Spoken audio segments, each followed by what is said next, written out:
تحریف ہوئی ہے نہ کوئی تبدیلی ہوئی ہے۔ یہ کم سے کم 3 اجزاء ہیں ہمارے عقیدے کے قرآن مجید کے بارے میں۔ لیکن اب اس کی کچھ علمی توضیحات۔ سب سے پہلے یہ کہ کلام ہونا، اس کا اللہ کا کلام ہونا، اس لیے کہ آپ کے علم میں ہے یہ تورات جو حضرت موسیٰ علیہ السلام کو دی گئی تھی وہ لکھی ہوئی شکل میں پتھر کی تختیوں پر لکھی ہوئی صورت میں دی گئی تھی، اور قرآن مجید کی تنزیل جو محمد رسول اللہ صلی اللہ علیہ وسلم پر ہوئی ہے وہ ایک مختلف صورت میں ہوئی ہے۔ اس کو قرآن مجید خود اللہ کا کلام قرار دیتا ہے۔ چنانچہ سورہ توبہ کی آیت ہے، آیت نمبر 6، وَإِنْ أَحَدٌ مِّنَ الْمُشْرِكِينَ اسْتَجَارَكَ فَأَجِرْهُ حَتَّى يَسْمَعَ كَلَامَ اللَّهِ ثُمَّ أَبْلِغْهُ مَأْمَنَهُ۔ جب ہجرت کے 9ویں سال آخری وارننگ دی گئی تھی مشرکین عرب کو کہ اب صرف تمہیں چند مہینے کی مہلت دی جا رہی ہے، اس دوران میں آخری فیصلہ کر لو اسلام قبول کرنا ہے یا نہیں، اس لیے کہ اس کے بعد مشرکین عرب کے لیے کوئی رعایت نہیں ہوگی، جو لوگ اسلام قبول نہیں کریں گے انہیں تہہ تیغ کر دیا جائے گا۔ فَإِذَا انْسَلَخَ الْأَشْهُرُ الْحُرُمُ فَاقْتُلُوا الْمُشْرِكِينَ حَيْثُ وَجَدتُّمُوهُمْ۔ جب یہ مہلت ختم ہو جائے تو ان مشرکین کا قتل عام کرو۔ اس کی وضاحت پھر جب سورہ توبہ ہم پڑھیں گے تو اس وقت یقیناً ذہن میں کچھ اشکالات آئیں گے، لیکن اس وقت اس ضمن میں تفصیلی بحث کا موقع نہیں۔ اب اس میں ایک استثناء رکھا گیا کہ ایک مشرک ہے، وہ چاہتا ہے کہ اتنا بڑا چیلنج جو ہمیں دے دیا گیا تو ہمیں موقع دیا جائے کہ ہم آئیں، آپ کے پاس بیٹھیں، کچھ دن رہیں، اللہ کا کلام سنیں، آپ کیا بات منوانا چاہتے ہیں، اس کے لیے کیا دلائل ہیں، اس کو اچھی طرح سمجھیں، اس کا ہمیں موقع ہونا چاہیے۔ اس کے لیے یہ آیت نازل ہوئی کہ وَإِنْ أَحَدٌ مِّنَ الْمُشْرِكِينَ اسْتَجَارَكَ، اے نبی اگر ان مشرکین میں سے کوئی شخص آپ سے پناہ طلب کرے فَأَجِرْهُ، اسے پناہ دیجئے، حَتَّى يَسْمَعَ كَلَامَ اللَّهِ، یہاں تک کہ وہ اللہ کا کلام سن لے۔ ثُمَّ أَبْلِغْهُ مَأْمَنًا، پھر یہ بھی نہیں کہ اسی وقت اسے کہا جائے کہ تم مانتے ہو یا نہیں مانتے، نہیں، پھر اسے اس کے امن کے مقام پر پہنچا دو۔ یہ جو آیت ہے اس میں لفظ کلیئر آ گیا کہ قرآن مجید اللہ کا کلام ہے۔ لیکن اب اسی تل کے اوٹ میں پہاڑ والا مسئلہ ہے، ٹپ آف آئس برگ، اس کے نیچے وہ کتنا بڑا تودہ ہوتا ہے۔ کلام جو ہے اللہ تعالیٰ کی صفت ہے، اور یہ بڑا مسئلہ گہرا ہے، اور علم کلام کا ایک بڑا پیچیدہ مسئلہ ہے کہ ذات باری تعالیٰ اور اس کی صفات کے مابین کیا ربط و تعلق ہے۔ آیا صفات ذات کا جز ہیں، جزو لا ینفک ہیں، حصہ ہے، یا کچھ زائد بر ذات، جس کو علامہ اقبال نے ایک جگہ کہا ہے صفات ذات حق، حق سے جدا یا عین ذات۔ یہ ہمارے علم کلام کا ایک بڑا پیچیدہ مسئلہ ہے، لیکن یہ کہ اس میں متکلمین کا جو تقریباً اجماعی فیصلہ ہے وہ 2 لفظوں میں آتا، لا عین ولا غیر۔ اللہ کی صفات نہ تو اس کی ذات کا عین ہے نہ اس کی ذات سے غیر ہے۔ بہت پیچیدہ شکل ہے، اور یہ بھی اس وقت کا میرا موضوع نہیں ہے، میں صرف کسی اور موضوع کے لیے صرف حوالے دے رہا ہوں۔ بہرحال قرآن مجید کا جو تعلق ہے ذات باری تعالیٰ کے ساتھ، وہ اس مسئلے سے بخوبی واضح ہو جاتا ہے کہ چونکہ یہ اللہ تعالیٰ کی صفت ہے، اور صفت کو ہم یہ نہیں کہہ سکتے کہ وہ ذات باری تعالیٰ سے جدا ہے، یہ بھی نہیں کہہ سکتے کہ اس کی ذات کا جزو لا ینفک ہے۔ کچھ اسی طرح کا تعلق ہے قرآن مجید کا ذات باری تعالیٰ کے ساتھ، لیکن یہ مسئلہ قرآن مجید میں خود بیان ہوا، اور سورہ حشر کی آیت میں تو یہ فرمایا گیا، اللہ تعالیٰ نے اپنے اس کلام کی عظمت کو یوں بیان کیا، وہ عظمت کما ہیا، جیسے کہ وہ فی الواقع ہے، اور جس کا کہ گویا کہ پورا ادراک ہمارے لیے اپنی بہت سی محدودیتوں کی وجہ سے ممکن نہیں ہے، لیکن ایک تمثیل کے پیرائے میں سمجھایا، لو انزلنا ھذا القرآن علی جبل لرأیتہ خاشعا متصدعا من خشیۃ اللہ وتلک الامثال نضربها للناس لعلهم یتفکرون۔ اگر ہم نے اس قرآن کو کسی پہاڑ پر اتار دیا ہوتا تو تم دیکھتے کہ وہ دب جاتا اور پھٹ جاتا اللہ کے خوف سے۔ اور یہ مثالیں ہیں جو ہم لوگوں کے لیے بیان کرتے ہیں تاکہ وہ غور کریں، تدبر کریں، سمجھیں۔ ما لا یدرک کلہ لا یترک کلہ، اگرچہ بتمام و کمال عظمت قرآن کا فہم ان کے لیے ممکن نہیں ہے، لیکن کسی درجے میں تو کچھ انعکاس اس کا ہو جائے، کچھ اندازہ ہو جائے، انسان اپنی ذہنی سطح کے اعتبار سے، اس کی مناسبت سے کسی درجے میں عظمت قرآن کا اندازہ کر لے تو اللہ تعالیٰ کے ان الفاظ کو سامنے رکھے کہ لو انزلنا ھذا القرآن علی جبل لرأیتہ خاشعا متصدعا من خشیۃ اللہ۔ اب اس آیت کو سمجھنے کے لیے سورہ اعراف کی آیت نمبر 143 کو سمجھنا ہوگا، اسی اصول کے تحت کہ القرآن یفسر بعضہ بعضا، قرآن کا ایک حصہ دوسرے حصے کی تشریح کرتا ہے۔ وہاں یہ واقعہ بیان ہوا ہے کہ حضرت موسیٰ علیہ السلام کو جب اللہ تعالیٰ نے کوہ طور پر طلب فرمایا 30 راتوں کے لیے، جس میں بعد میں 10 کا اضافہ کر کے وہ ایک 40 رات کا ایک کورس بنا، دن رات، اس موقع پر جو مخاطبہ الہی، مکالمہ الہی سے مشرف ہوئے حضرت موسیٰ علیہ السلام، تو ان کی آتش شوق بھڑکی اور انہوں نے بڑی جرأت کر کے یہ درخواست کر دی، رب ارنی انظر الیک، پروردگار مجھے اپنا دیدار بھی عطا فرما، مجھے موقع عنایت فرما، میں تجھے دیکھ سکوں۔ یہ ان کی وہ آتش شوق کا مسئلہ ہے، لیکن جواب کیا ملا؟ لن ترانی، تو مجھے ہرگز نہیں دیکھ سکتے، ولکن انظر الی الجبل فإن استقر مکانہ فسوف ترانی۔ لیکن ظاہر بات ہے کہ حضرت موسیٰ علیہ السلام کو بات سمجھانے کے لیے کچھ مشاہدہ بھی کرانا تھا۔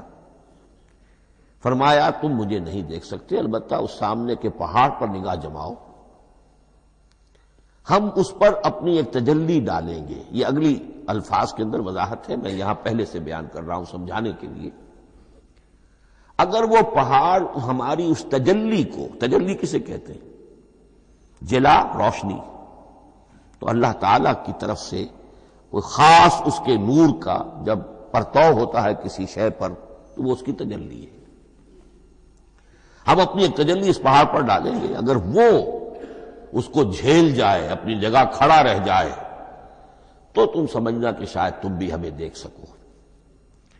فلما تجلی ربہ للجبل، اب یہاں وہ لفظ آ گیا، جب اللہ نے تجلی اپنی پہاڑ پر ڈالی، جعلہ دکا وخر موسیٰ صعقا، وہ پہاڑ ریزہ ریزہ ہو گیا اور حضرت موسیٰ بے ہوش ہو کر گر گئے۔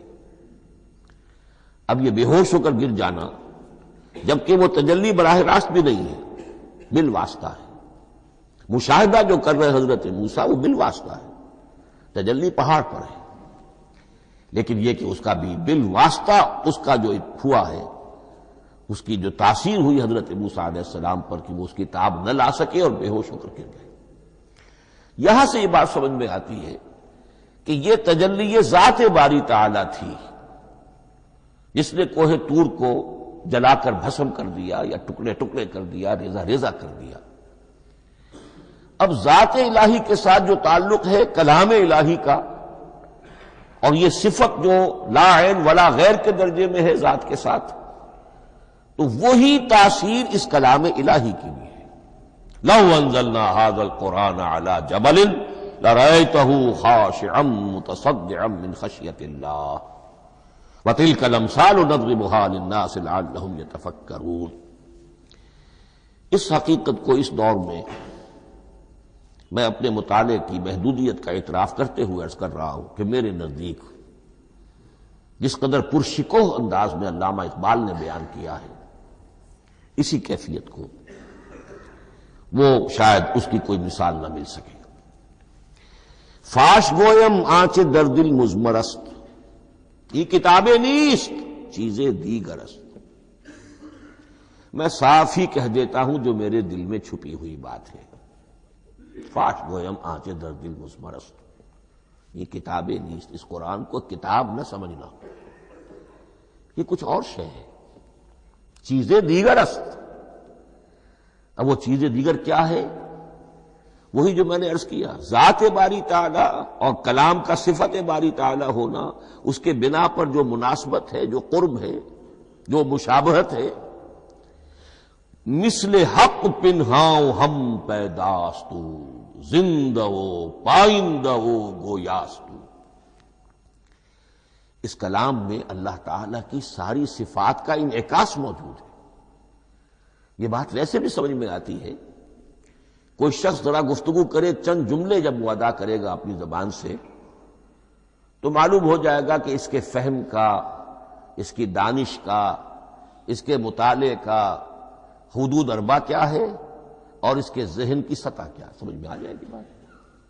اس لیے کہ کلام جو ہے وہ متکلم کی پوری شخصیت کی عکاسی کر رہا ہوتا۔ تانت باجی راگ پایا، چند جملے کسی نے کہا، پتہ چل گیا کہ یہ کس سطح کے آدمی ہیں، علمی اعتبار سے، معلوماتی اعتبار سے، تہذیبی اعتبار سے، کلچرڈ ہیں یا نہیں ہیں۔ یہ ساری باتیں چند جملوں میں واضح ہو جائیں گی۔ تو اللہ تعالیٰ کی بھی جملہ صفات کا عکس اس قرآن میں موجود ہے۔ ان میں سے جن چند چیزوں کا ذکر علامہ نے شعر میں کیا، وہ جو سورہ حدید کی آیت ہے، هو الاول والآخر والظاہر والباطن، اللہ الظاہر بھی ہے، الباطن بھی ہے۔ اتنا ظاہر کہ اس سے زیادہ ظاہر کوئی شے نہیں، اور اتنا باطن کہ اس سے زیادہ چھپی ہوئی کوئی شے نہیں۔ اسی لیے حضور سے جو منقول ہیں الفاظ کہ پروردگار انت الظاہر فلیس فوقک شیء وانت الباطن فلیس دونک شیء، یہی کیفیت قرآن کی ہے۔ مثل حق پنہاں ہم پیداستو، پنہاں بھی ہے، ظاہر بھی ہے، جیسے ذات باری تعالی، اور جیسے اللہ تعالیٰ کی شان ہے جو آیت الکرسی کے شروع میں آئی، الحی القیوم۔ مثل حق پنہاؤ ہم پیداستو، زندہ ہو پائندہ ہو گویاستو۔ یہ قرآن جو ہے اللہ تعالیٰ کی صفات کا ایک عکس اپنے اندر رکھتا ہے۔ اس سے ذرا آگے چلیے، کلام کے بارے میں۔ اب کلام الہی ظاہر بات ہے کہ صفت ہے، اور صفت قدیم ہے۔ اللہ کی صفات حادث نہیں ہے، اللہ کی ذات بھی قدیم ہمیشہ سے ہے، اور اس کی صفات بھی قدیم ہمیشہ سے۔ اور یہ جو کلام الہی ہے، ظاہر بات ہے کہ یہ جو ہماری زبان کے حروف و اصوات ہیں، کلام الہی تو ان سے منزہ ہے، مبرہ ہے، ماورا ہے، اعلیٰ ہے، عرفہ ہے۔ ہماری زبانوں کے حروف و اصوات، الفابیٹس جگہ جگہ تبدیل ہو جائیں گے، انگریزی کے کچھ اور ہیں، اردو کے کچھ اور ہیں، عربی کے کچھ اور ہیں۔ کلام الہی ان تمام سے آگاہ، عرفہ، منزہ اور مبرہ ہے۔ یہ کلام الہی جب بھی نازل ہوا ہے، ظاہر بات ہے حضرت موسیٰ پر اگر کتاب اتاری گئی، وہ بھی علم الہی سے آئی، لیکن وہ عبرانی زبان میں آئی۔ حضرت عیسیٰ علیہ السلام پر انجیل اتاری گئی، ہم یقین سے نہیں کہہ سکتے، دو میں سے کسی ایک زبان میں اتاری گئی ہوگی، یا عبرانی ہوگی، اس لیے کہ شام کے جس علاقے میں، فلسطین کے جس علاقے میں ان کی پیدائش ہوئی، اور جہاں وہ دعوت و تبلیغ کے لیے گھومتے رہے، اس کے عوام کی زبان تھی آرامی، اور خواص کی زبان تھی عبرانی، ہیبریو۔ تو یا تو وہ بھی تورات کی طرح عبرانی ہی میں نازل ہوئی تھی، یا آرامی میں ہوگی، لیکن اب کوئی نسخہ نہ ہیبریو کا، کوئی قدیم نسخہ دنیا میں موجود ہے، نہ آرامی کا۔ جو سب سے پرانا نسخہ ملتا ہے انجیل کا، وہ اس کا ترجمہ ہے، لیٹن زبان کا ترجمہ ہے یا گریک ترجمہ ہے، اصل کوئی نہیں۔ بہرحال جب وہ کلام الہی محمد الرسول اللہ پر نازل ہوا، اب اس نے حروف و اصوات کا وہ جامہ پہنا کہ جو عربی زبان کے ہیں. یہی وجہ دیکھیے میں نے جو آیت سورہ حامیم، یہ جو سلسلہ سور ہے اس میں سے سورہ زخرف کی آیت جو میں نے آپ کو سنائی، حامیم والکتاب المبین انا جعلناہ قرآنا عربیا لعلکم تعقلون، ہم نے بنا دیا ہے اپنے اس کلام کو قرآن عربی،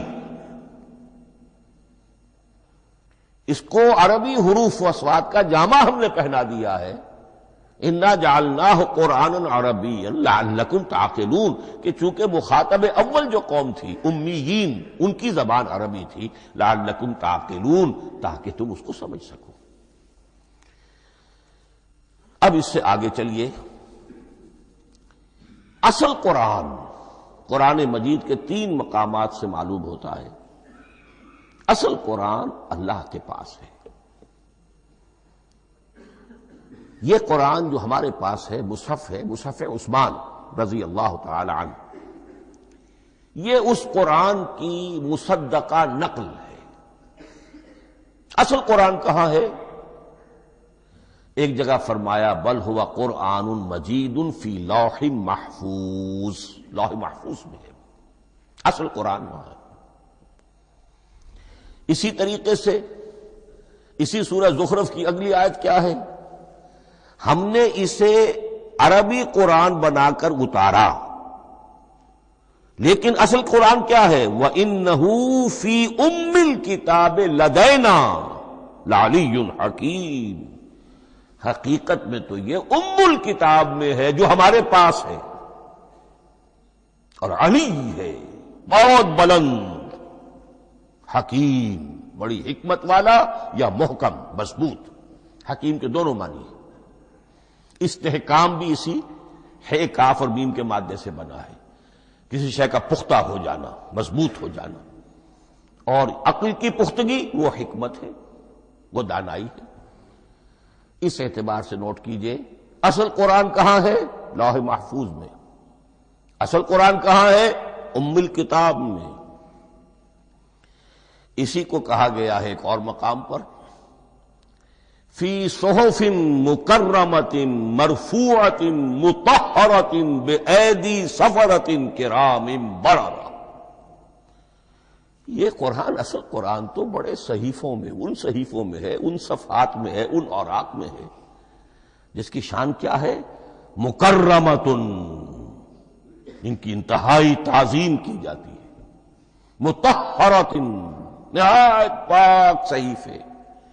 فی صحف مکرمۃ مرفوعۃ، بلند و بالا، مطہرۃ بِأَيْدِي سَفَرَةٍ کرام بررہ، ان فرشتوں کے ہاتھ میں جو بہت باعزت، بہت اونچے درجے کے، ان کے ہاتھوں میں ہے. وہ لوگ ہیں کہ جن کی تحویل میں ہے یہ کلام پاک. فی صحف مکرمۃ مرفوعۃ مطہرۃ بِأَيْدِي سَفَرَةٍ کرام بررہ. اب اسی کو بیان کیا ہے سورہ واقعہ میں. فلا اقسم بمواقع النجوم، تو نہیں، میں قسم کھاتا ہوں ستاروں کے ڈوبنے کی جگہ کی. وَإِنَّهُ لَوْ تَعْلَمُونَ لَقَسَمٌ عَظِيمٌ، وَإِنَّهُ لَقَسَمٌ لَوْ تَعْلَمُونَ عَظِيمٌ، اور اگر تم جان سکتے تو یہ بہت بڑی قسم ہے جو ہم نے کھائی ہے، بہت بڑی گواہی ہے جو ہم نے پیش کی ہے. اب تدریجاً اس کا انکشاف ہو رہا ہے. یہ آج جو تصور ہے بلیک ہولز کا، اس سے کچھ اندازہ ہوتا ہے یہ ستارے کہاں ڈوب جاتے ہیں. بڑے بڑے ستارے نسیم منسیہ ہو جاتے ہیں، ستارے نہیں، پوری گیلیکسیز اس میں گم ہو جاتے ہیں. وہ مقبرے ہیں بڑی بڑی گیلیکسیز کے. فلا اقسم بمواقع النجوم وانه لقسم لو تعلمون عظیم انه لقرآن کریم. یہ قرآن ہے بہت باعزت. فی کتاب مکنون، اور یہ اس کتاب میں جو چھپی ہوئی ہے. یہ لؤلؤ مکنون کا لفظ آتا ہے قرآن مجید میں. جیسے موتی ہوتے ہیں انہیں چھپا کر رکھا جاتا ہے ڈبیوں میں، مخملی ڈبیوں کے اندر موتیوں کو. اسی طریقے سے فی کتاب مکنون لا یمسہ الا المطہرون، وہ صحیفے بھی بہت مطہرہ تھے اور ان کو چھو نہیں سکتے مگر وہی جو انتہائی پاک ہیں، ملائکہ مقربین، جن کے قریب سے بھی ہو کر معصیت یا گناہ کا کوئی تصور تک نہیں گزر سکتا، وہ ہیں جو اس کو چھوتے ہیں، ان کے ہاتھوں میں ہے، ان کی تحویل میں ہے۔ یہ ہے وہ چیزیں کہ جس سے اندازہ ہوا کہ اصل قرآن کہاں ہے۔ یہ جو ہمارے پاس ہے در حقیقت یہ نقل مطابق اصل ہے، مصدقہ نقل ہے۔ اب اس میں آپ سے عرض کر دوں کہ ایک بہت خوبصورت بات ہمیں جو ملتی ہے، تورات میں جو استثناء، جو صفر استثناء ہے ڈیوٹرانومی، اس کے 18ویں باب میں 18ویں اور 19ویں آیات جو ہیں اس میں ذکر موجود ہے، میں ان کے لیے انہی کے بھائیوں میں سے تیری مانند ایک نبی برپا کروں گا۔ اللہ تعالیٰ کلام فرما رہے ہیں یہاں حضرت موسیٰ علیہ السلام سے، آج بھی موجود ہے اولڈ ٹیسٹمنٹ، ڈیوٹرانومی یا کتاب استثناء، سفر استثناء، اس کا 18واں باب، اس کی 18ویں اور 19ویں آیات، جب چاہیں جا کر دیکھ لیں۔ میں ان کے لیے ان کے بھائیوں ہی میں سے تیری مانند ایک رسول اٹھاؤں گا، میں ان کے لیے انہی کے بھائیوں میں سے تیری مانند ایک نبی برپا کروں گا اور اپنا کلام اس کے منہ میں ڈالوں گا، اور جو کچھ میں اس سے کہوں گا وہی وہ ان سے کہے گا۔ یہ ہے جو پیشین گوئی ہے محمد الرسول اللہ صلی اللہ علیہ وسلم کی۔ اور یہاں وہ فرق واضح کر دیا گیا، اے موسیٰ تم سے تو یا تو ہم نے کلام کیا ہے یا تمہیں جو کتاب دی ہے وہ لکھی ہوئی دی ہے، لیکن جو نبی تیری ہی مانند میں برپا کروں گا۔ اب اس میں بھی نوٹ کرنے کی بات ہے کہ حضرت موسیٰ کے مشابہ نبی اکرم صلی اللہ علیہ وسلم کے سوا کوئی نبی نہیں۔ صاحب کتاب وہ بھی تھے، صاحب کتاب محمد بھی ہے، صاحب امت وہ بھی تھے، اور صاحب امت محمد رسول اللہ تیری مانند۔ صاحب شریعت، حضرت عیسیٰ صاحب شریعت نہیں تھے، شریعت موسوی ہی کو نافذ کرنے کے لیے آئے تھے۔ ان کی حیثیت دین موسوی کے مجدد کی تھی، ویسے نبی تھے، اللہ کے فضل و کرم سے نبی تھے، اس میں کوئی شک نہیں، رسول تھے، لیکن یہ کہ ان کے کام کی نوعیت کیا تھی، اس لیے کہ کوئی نئی شریعت لے کر نہیں آئے۔ اب بھی انجیل میں الفاظ موجود ہیں، don't think I have come to destroy law, the Mosaic law جسے یہ کہتے ہیں، شریعت موسوی، وہ تم پر نافذ رہے گی، تم اس کی پابندی کرو گے، چونکہ صاحب شریعت رسول یا موسیٰ یا محمد صلی اللہ علیہ وسلم علیہ الصلوۃ والسلام۔ تو میں ان کے بھائیوں میں سے، اب بھائی کون ہوں گے؟ ظاہر بات ہے بنی اسرائیل، ان کے کزنز کون ہیں؟ بنی اسماعیل۔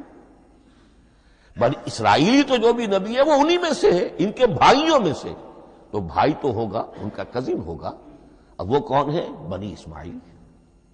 آپ نے ابھی سنا ہوگا جب پیس ٹریٹی ہوئی تھی اور کلنٹن صاحب آئے تھے، اور وہاں جب شاہ حسین جو ہیں اردن کے وہ بھی آئے اور بغل گیر ہوئے تھے، اسرائیل کے وزیر اعظم تھے، تو اس وقت یہ لفظ استعمال کیا تھا صدر کلنٹن نے کہ آپ لوگ تو آپس میں کزنز ہیں، لفظ کزن استعمال کیا تھا۔ تو ان کے بھائیوں میں سے گویا کہ غیر اسرائیلی جو ان کے قریب ترین قرابت دار ہوں گے وہ بنو اسماعیل ہیں۔ تیرے مانند صاحب شریعت نبی میں برپا کروں گا، لیکن اس پر جو میرا کلام اترے گا وہ کس شکل میں اترے گا؟ میں اپنا کلام اس کے منہ میں ڈالوں گا، اور پھر وہ جو کچھ کہے گا وہ وہی کہے گا جو میں نے کہا ہے۔ اب اس کے حوالے سے ایک بہت اہم بات سمجھ لیجئے، اور قرآن مجید کے دو اہم مقامات کی وضاحت اس سے ہو جائے گی۔ یہ کلام اللہ، قرآن مجید میں اس کو قول جبرائیل بھی کہا گیا ہے۔ کلام اللہ حضرت جبرائیل کے ذریعے سے جب ادا ہوا ہے تو قول جبرائیل ہے، اور پھر جب وہ محمد الرسول اللہ کی زبانی ادا ہوا تو قول رسول ہے، قول محمد ہے صلی اللہ علیہ وسلم۔ یہ قول اللہ بھی ہے، قول جبرائیل بھی ہے، اور قول محمد بھی ہے بیک وقت۔ یہ بات دیکھیے سورہ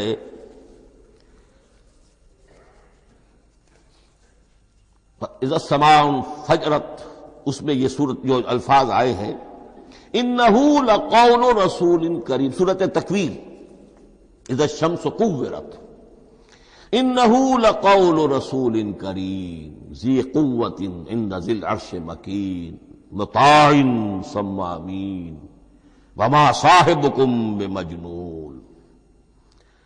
یہ یہاں پر حضرت جبرائیل کا ذکر ہو رہا ہے۔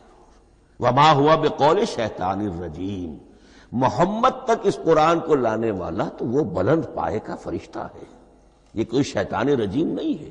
اس لیے کہ مکے والوں نے کہہ دیا تھا ہو سکتا ہے کوئی بدروح آئی ہو محمد پر، اور اس بدروح نے کوئی الٹی سیدھی بات سکھا دی ہو، نہیں۔ انہ لقول رسول کریم، یہاں رسول کریم کون ہے؟ حضرت جبرائیل۔ انہ لقول رسول کریم ذی قوت عند ذی العرش مکین، بڑی قوت والا اور جس کا بڑا اونچا مقام اور مرتبہ ہے عرش والے کے قریب۔ ذی قوت عند ذی العرش مکین مطاع ثم امین، وہ فرشتوں کے مطاع ہیں، فرشتے ان کی اطاعت کرتے ہیں، فرشتوں کے سردار ہیں، اور پھر ساتھ ہی پورے امین ہیں، جبرائیل امین، یہ ہم لفظ استعمال کرتے ہیں۔ اور اس کے بعد آگے جا کے فرمایا وما ہوا بقول شیطان الرجیم، یہ کسی شیطان رجیم کا قول نہیں ہے۔ اب یہاں اس سورہ تکویر میں قرآن کو قول جبرائیل قرار دیا گیا، لیکن سورۃ الحاقہ میں چلیے، اس کے آخر میں آتا ہے انہ لقول رسول کریم وما ہوا بقول شاعر قلیلا ما تؤمنون ولا بقول کاہن قلیلا ما تذکرون تنزیل من رب العالمین۔ یہاں اب رسول کریم سے مراد محمد الرسول اللہ صلی اللہ علیہ وسلم، یہ کسی شاعر کا قول نہیں ہے، کسی کاہن کا قول نہیں ہے، یعنی جس کے زبانی یہ قرآن لوگوں کے سامنے آ رہا ہے۔ جبرائیل کا قول ہو کر تو محمد پر نازل ہوا صلی اللہ علیہ وسلم، لیکن اب لوگوں کے سامنے وہ قول محمد بن کر آ رہا۔ انہ لقول رسول کریم وما ہوا بقول شاعر قلیلا ما تؤمنون ولا بقول کاہن قلیلا ما تذکرون تنزیل من رب العالمین۔ تو قرآن مجید کلام اللہ ہے، پھر وہ قول جبرائیل بنا جب جبرائیل نے آ کر محمد کو سنایا، اور پھر وہ قول محمد بنا جب محمد کی زبان مبارک سے لوگوں نے اسے سنا، اہل عرب نے سنا، اور پھر وہ بات پھیلتی چلی گئی۔ اب آخری بحث اس موضوع پر جو ہے وہ یہ ہے، کلام الہی کی 3 صورتیں ہیں جو قرآن مجید میں سورہ شورى کی آیت نمبر 51 میں بیان ہوئی ہے۔ وما كان لبشر ان يكلمه اللہ، کسی بشر، کسی انسان کی یہ حیثیت نہیں ہے، مقام نہیں ہے کہ اللہ اس سے کلام کرے۔ یہ نہیں کہا کہ اللہ کے لیے ممکن نہیں ہے، نہیں، اللہ کے لیے تو ہر شے ممکن ہے، لیکن کسی بشر کا یہ مقام نہیں ہے کہ اللہ اس سے کلام کرے۔ مخلوق ہے، بشر ہے۔ ما کان لبشر ان یکلمہ اللہ الا اب 3 شکلیں آئیں، الا وحیا او من وراء حجاب او یرسل رسولا فیوحی باذنہ ما یشاء انہ علی حکیم۔ 3 صورتیں ہیں کلام الہی کی، یا تو براہ راست اللہ وحی کرتا ہے بغیر کسی فرشتے کی درمیان میں ذریعہ بنائے ہوئے، اسی کا نام الہام ہے، اسی کا نام تحدیث ہے۔ یہ غیر نبی کے ساتھ بھی ہوتا ہے۔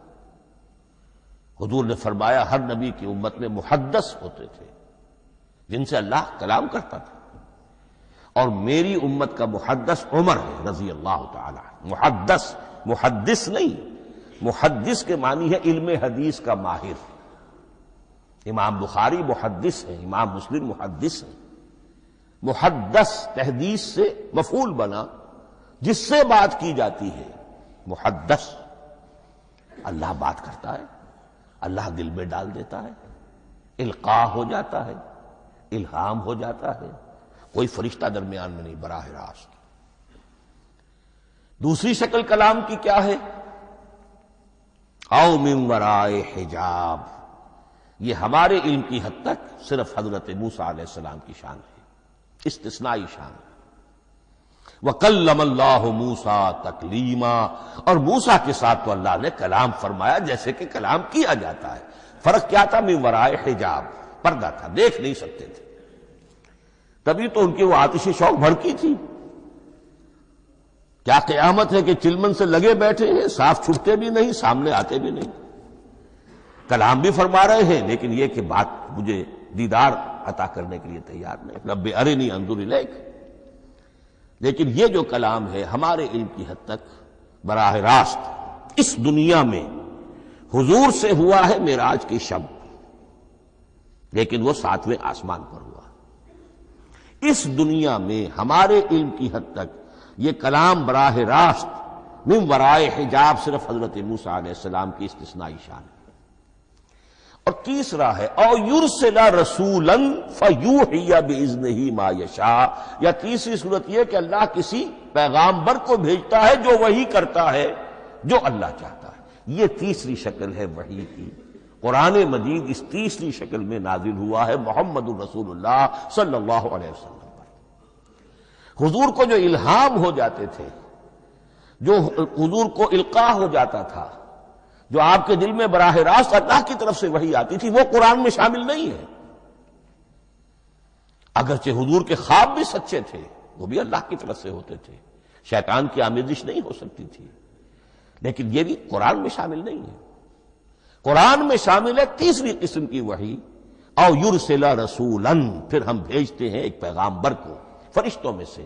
اللہ یستفی من الملائکۃ رسلا ومن الناس، اللہ چن لیتا ہے فرشتوں میں سے بھی اپنا پیغامبر اور انسانوں میں سے بھی۔ تو فرشتے کے ذریعے سے ایک فرشتہ جو اللہ سے لیتا ہے اور انسان رسول انسان تک پہنچا دیتا ہے۔ اب وہ رسول انسان، رسول بشر جو ہے وہ اپنے ہم نوع ہم جنس لوگوں کو پہنچاتا ہے۔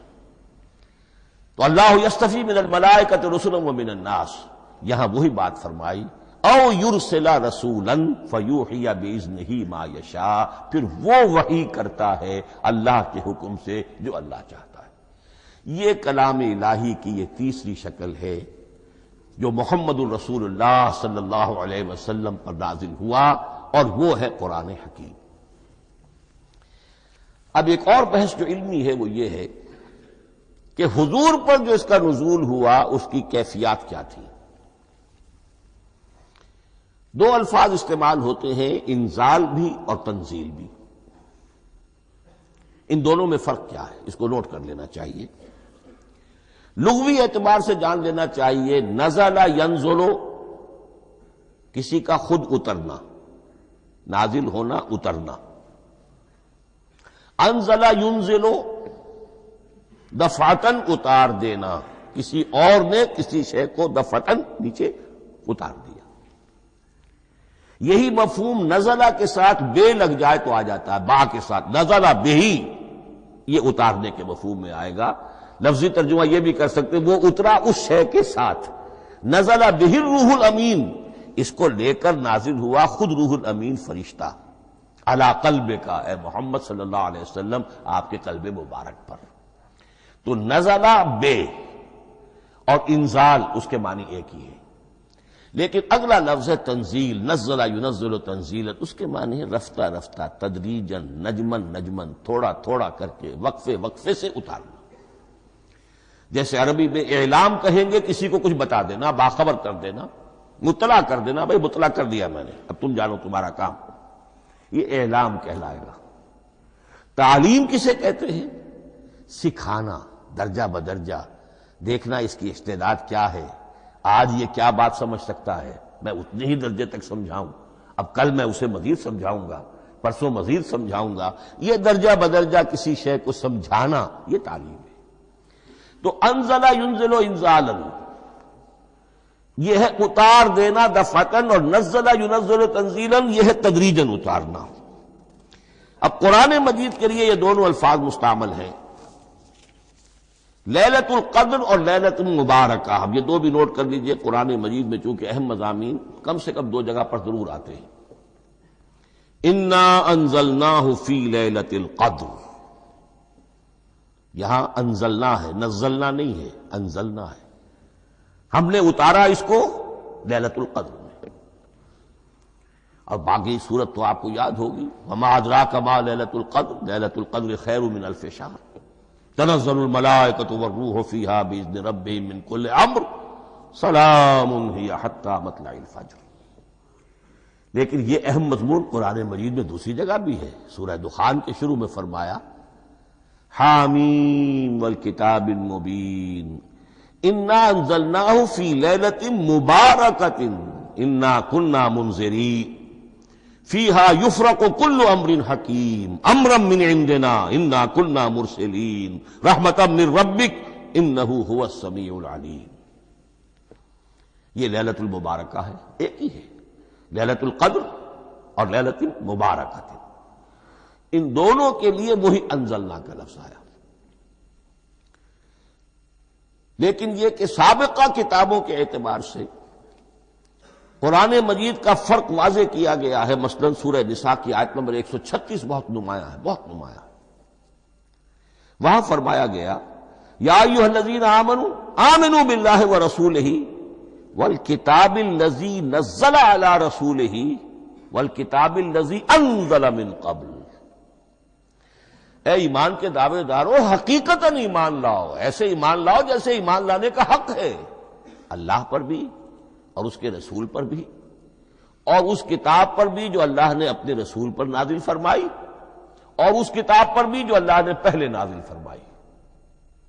لیکن نازل کے لیے یہاں آیا حضور کے لیے والکتاب الذی نزل علی رسولہ، تنزیل کی شکل میں، اور تورات کے لیے والکتاب الذی انزل من قبل، وہ تو دفعۃ واحدا لکھی ہوئی تختیوں کی شکل میں حضرت موسیٰ علیہ السلام کو دے دی گئی تھی.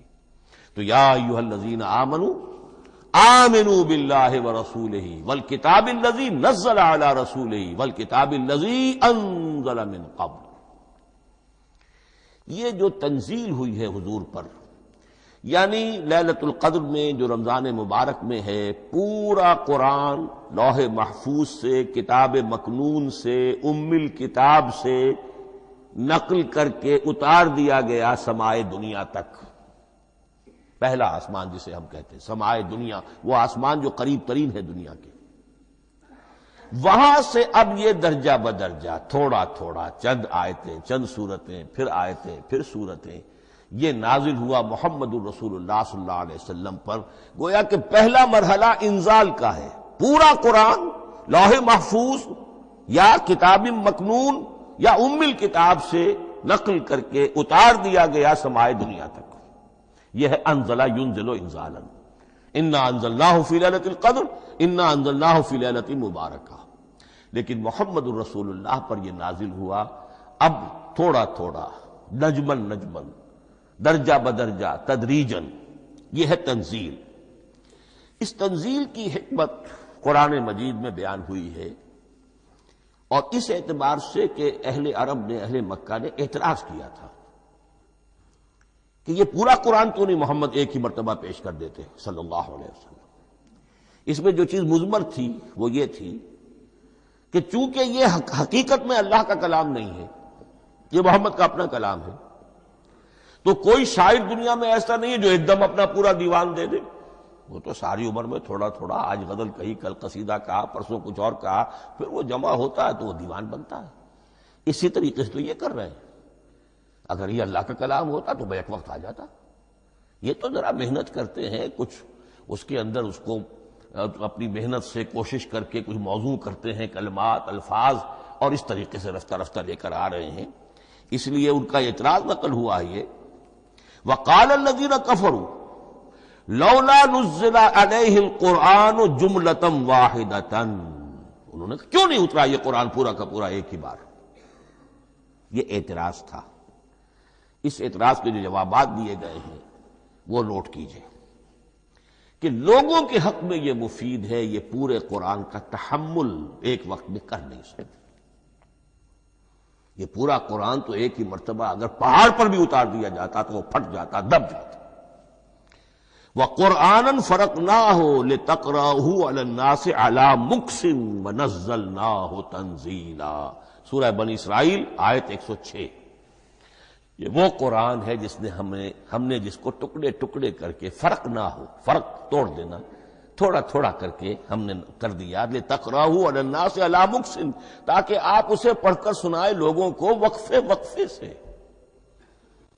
تاکہ وہ سہار سکیں، سنبھال سکیں، برداشت کر سکیں۔ وَنَزَّلْنَاهُ تَنزِيلًا، اسی وجہ سے ہم نے اسے نازل کیا ہے بطرز تنزیل، بطرز انزال نہیں، بطرز تنزیل۔ وَقُرْآنًا فَرَقْنَاهُ لِتَقْرَأُوهُ عَلَى النَّاسِ عَلَى مُكْثٍ وَنَزَّلْنَاهُ تَنزِيلًا۔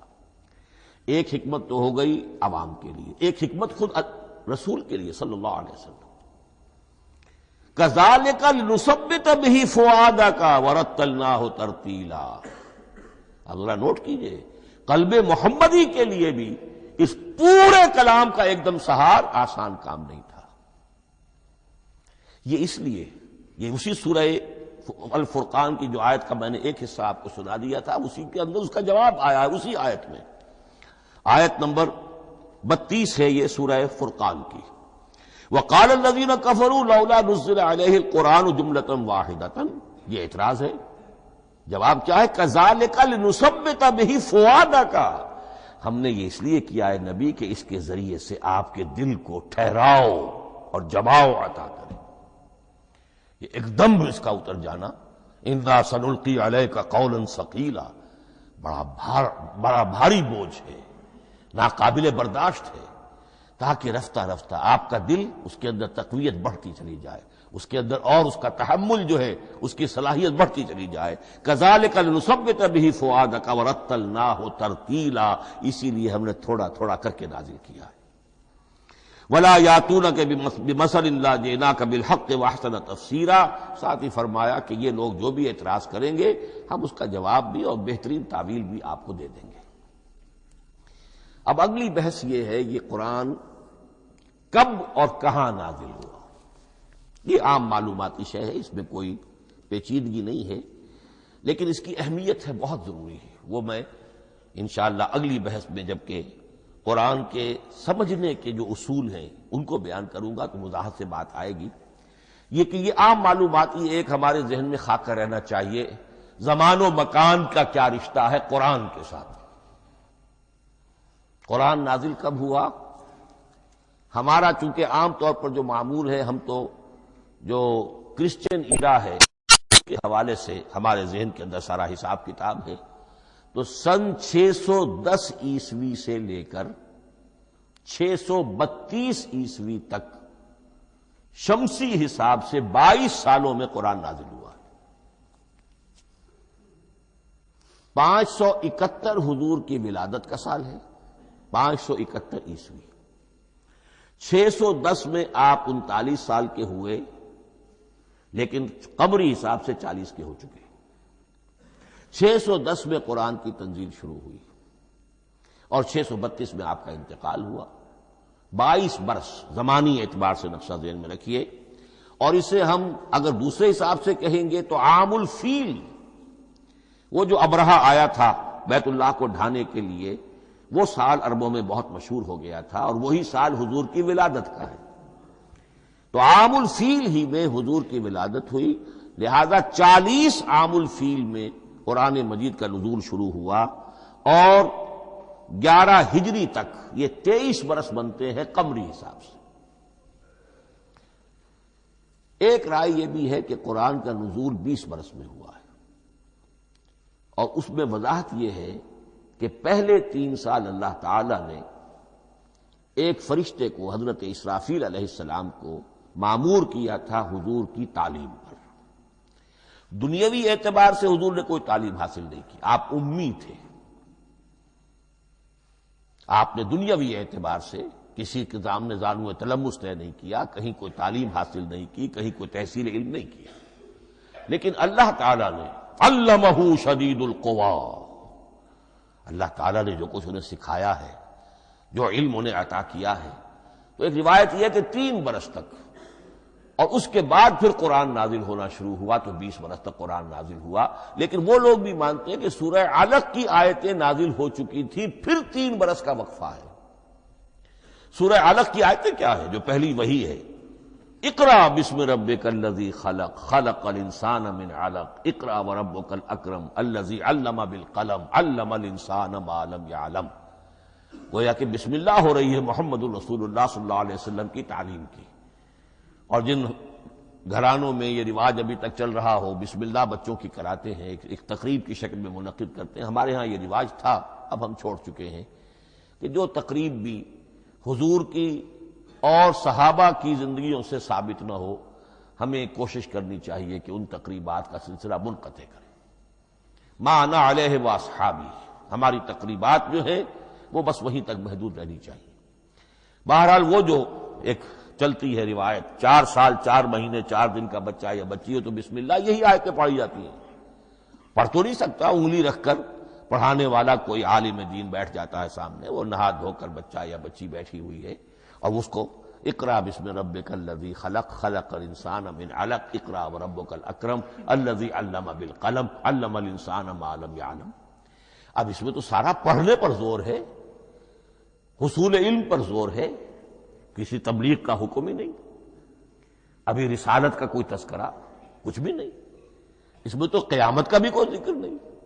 اب اس کے بعد روایت یہ ہے کہ 3 برس تک پھر حضرت اسرافیل دن رات حضور کے ساتھ رہے ہیں اور آپ کی تعلیم ہوئی ہے، اور پھر 3 برس کے بعد پھر وحی کا سلسلہ شروع ہوا ہے. واللہ عالم. لیکن یہ کہ جب سورہ اقرا نازل ہو چکی ہے اس کی 5 آیتیں، تو وہ 3 برس بھی اس کا وقفہ شمار ہوں گے. زمانہ نزول پھر وہی 23 برس رہے گا. اسی کے ساتھ میں نے عرض کیا تھا کہ دوسری بات یہ کہاں نازل ہوا قرآن. ایک لفظ میں تو یہ سمجھ لیجئے یہ حجاز میں نازل ہوا. حجاز جزیرہ نماء عرب کا ایک خاص حصہ ہے، پہاڑی سلسلہ. یوں سمجھ لیجئے، اس کو ذہن میں رکھیے. جزیرہ نماء عرب جو ہے وہ شمال سے جنوب کی طرف چوڑا ہوتا جاتا ہے. شمال میں شام اور عراق کی طرف جاتا ہے تو وہ تنگ ہے، پھر نیچے چوڑا ہو رہا ہے. اس کا جو مغربی ساحل ہے جس پر جدہ کی بندرگاہ بھی ہے، ینبو کی بھی ہے، اس کے کہیں وہ ایک میدان شروع ہوتا ہے ساحل سے، کہیں وہ بہت مختصر ہے، کہیں خاصا چوڑا ہے. اس کو کہتے ہیں تہامہ. پھر ایک پہاڑی سلسلہ ہے، اس کو کہتے ہیں حجاز. یہ پہاڑی سلسلہ جو ہے اس کے بعد جو ہے وہ نجد کہلاتا ہے، وہ سطح مرتفع ہے، پلیشو. تو یہ 3 حصے ہیں جزیرہ نماء عرب کے جغرافیائی اعتبار سے. اور حجاز کہتے بھی ہیں پردے کو، حاجزن، پردہ جو 2 چیزوں کے درمیان حائل ہو جائے.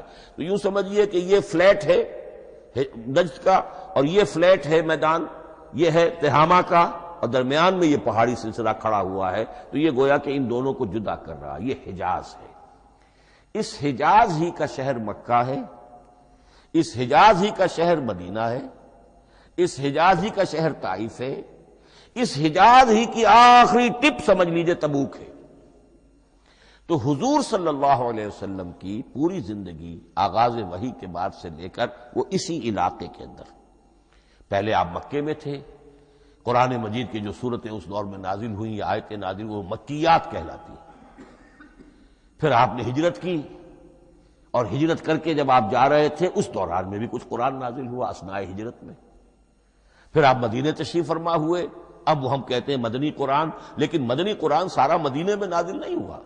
آپ کبھی جا رہے کسی مہم پر، کسی جنگ کے لیے، غزوہ بدر کے لیے آ گئے ہیں، تو وہاں جو آیات نازل ہو رہی ہیں وہ مدینے میں تو نہیں ہو رہی. براڈ تقسیم تو یہی ہے، مکی مدنی. ہجرت سے قبل جو کچھ نازل ہوا وہ مکی، ہجرت کے بعد جو کچھ نازل ہوا وہ مدنی. لیکن صرف مدنی کہنا صحیح نہیں ہے. اثناء سفر تبوک، اتنا طویل سفر ہے آپ کا، اس کے دوران آتے جاتے قرآن نازل ہوتا رہا. لیکن یہ بات نوٹ کر لیجئے کہ پورا قرآن حجاز ہی میں نازل ہوا ہے. یہ تمام شہر، یہ تمام علاقہ حجاز کہلاتا ہے. ایک اور بحث جو ہم اسی اپنی پہلی نشست میں مکمل انشاءاللہ کر لیں گے وہ ہے محفوظیت قرآن کی بحث. میں نے عرض کیا تھا کہ 3 چیزوں پر ہمارا عقیدہ مشتمل ہے. یہ اللہ کا کلام ہے، نمبر 1. نازل ہوا محمد الرسول اللہ پر صلی اللہ علیہ وسلم. اسی لیے ہم نے کلام سے متعلق کچھ مباحث علمی گہرائی میں اتر کر وہ سمجھے. حضور پر اس کے نزول، انزال اور تنزیل کے مختلف مراحل کو سمجھا. اب اس کی محفوظیت، محفوظیت کے اعتبار سے واقعہ یہ ہے کہ واحد کتاب ہے پوری دنیا میں، واحد کتاب جس کے بارے میں دشمن بھی تسلیم کرتے ہیں، چاہے وہ اسے اللہ کا کلام نہ مانے، لیکن یہ مانتے ہیں کہ بعین ہی وہ شے جو محمد نے اپنی امت کو دی تھی آج بھی امت کے پاس صحیح موجود ہے۔ ظاہر بات ہے اگر تو اسے اللہ کا کلام مانے، وہی مانے، تب تو مسلمان ہی ہو گئے۔ وہ تو یہی کہتے ہیں کہ بہرحال محمد نے چاہے خود لکھا، تصنیف کیا، جو بھی کچھ کیا اس کو چھوڑ دیجئے، لیکن جو شے محمد نے اپنی امت کو دی تھی صلی اللہ علیہ وسلم بعین ہی وہ شے موجود ہے۔ تو یہ محفوظیت قرآن کی جو ہے، جبکہ کوئی اور دنیا کی کتاب اس کی مدعی ہی نہیں، تورات والوں کا سرے سے یہ دعویٰ ہی نہیں ہے۔ وہ تورات تو گم ہو گئی تھی نبوکدنضر کے حملے کے وقت، اس کے بعد سے دنیا میں تورات کا وجود نہیں ہے، اور پھر 100 برس کے بعد اپنی یادداشتوں سے مرتب کی ہے یہ تورات جو آج ہمارے سامنے ہے۔ انجیل کا جیسا کہ میں عرض کر چکا ہوں کوئی نسخہ جو ہے نہ عبرانی کا موجود ہے نہ آرامی زبان کا ہے، دنیا کی کوئی کتاب نہیں جو دعویٰ کر سکتی ہو۔ یہ قرآن جو شروع ہوتا ہے ذالک الکتاب لا ریب فیہ، یہ دعویٰ دنیا کی کسی اور کتاب نے خود کیا بھی نہیں۔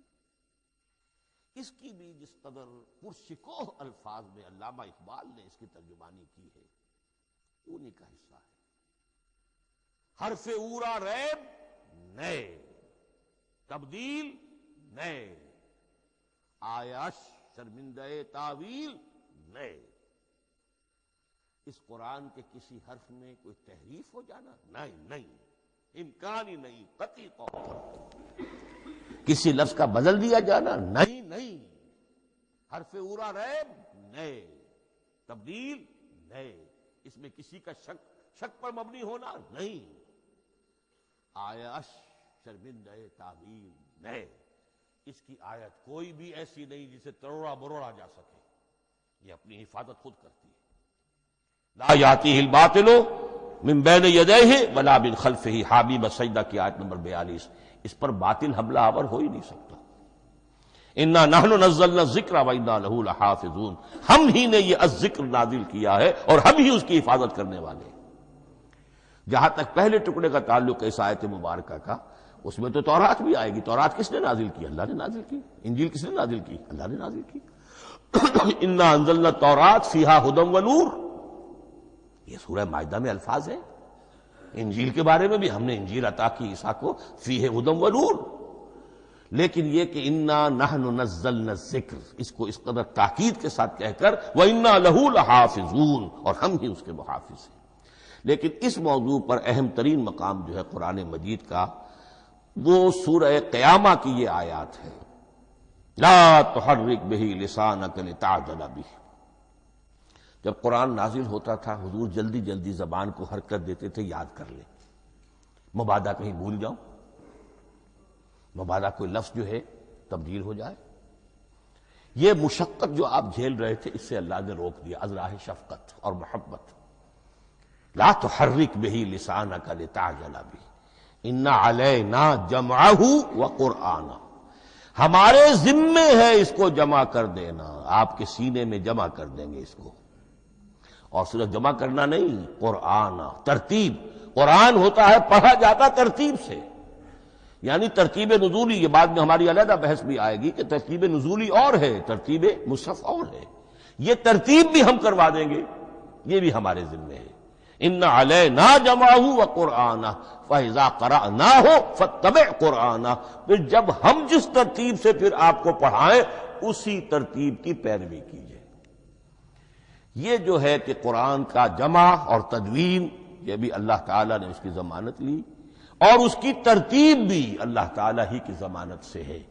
اس اعتبار سے محفوظیت قرآن کے یہ دونوں پہلو ہمارے سامنے رہنے چاہیے۔ بارک اللہ لی ولکم فی القرآن العظیم ونفعنی وإیاکم بالآیات والذکر الحکیم۔